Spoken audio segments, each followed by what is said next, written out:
right, 2024 is the year. You're going to set the goal and you're going to reach it. Now, before I even get into step one, let me first start by telling you that this is not how I would have a client go about this process. For clients, typically, we go over their diet. We see a couple of things that they could potentially change in that diet that are going to be easy for them to change. We change those things and then we reassess. We look at the diet again, and is there anything else that we could potentially make a little bit better that could be maybe not as easy to change as before, but maybe just a little bit harder, you know what I mean? And then we go from there step by step.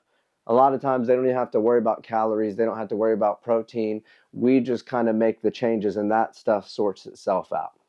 Don't bite off more than you can chew. Set an actual goal. Say, hey, I want to lose 15 pounds in 15 weeks, and I'm going to lose it by being in a calorie deficit and working out for those 15 weeks, right? Now we've got a specific goal. We got a time limit on it. We know how we're going to do it. And it's not just some random, oh, I'm just going to lose weight. So now, how would I go about doing this?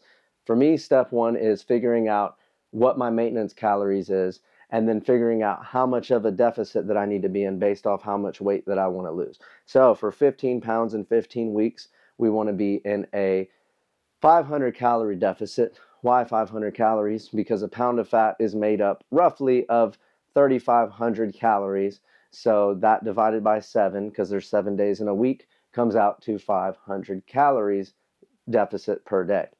Normally, I would go on Google, type in like a calorie maintenance calculator, and spit in my height, weight, age, activity level, all that type of stuff. It's going to spit that number out for me, and it might even give me a calorie number for the deficit that I want.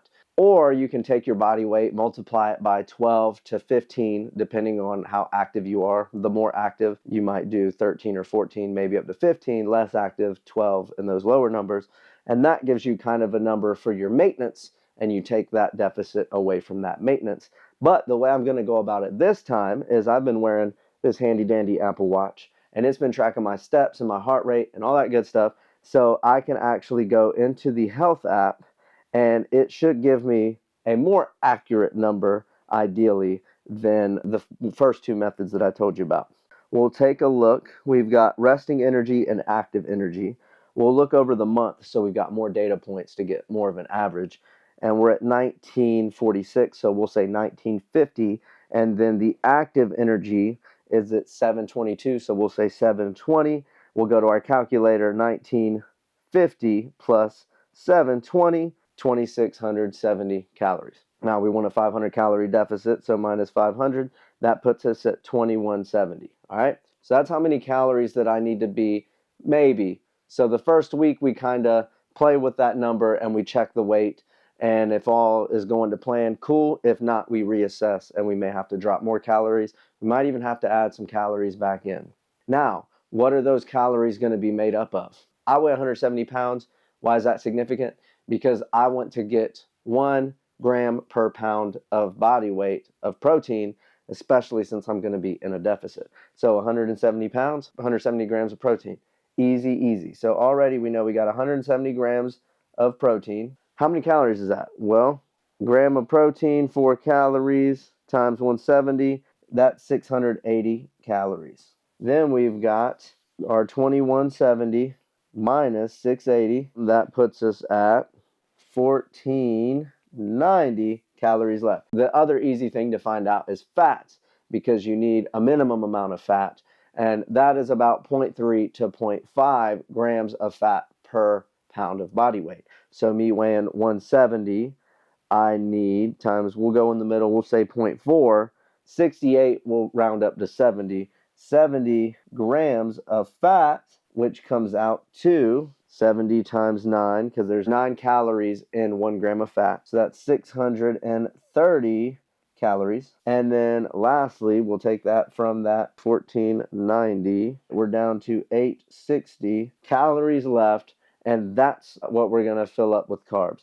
1 gram of carbs, 4 calories. So we divide that 860 by 4, and we are down to 215 grams of carbs. So 170 grams of protein, 70 grams of fat, and 215 grams of carbs. Bam.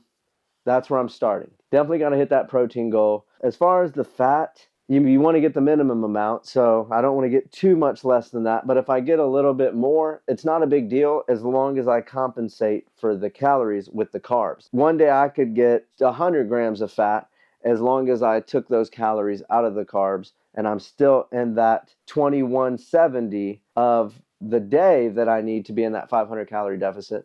We're good to go. So I know that I'm hitting those goals and getting the right amount of protein and whatnot in each meal.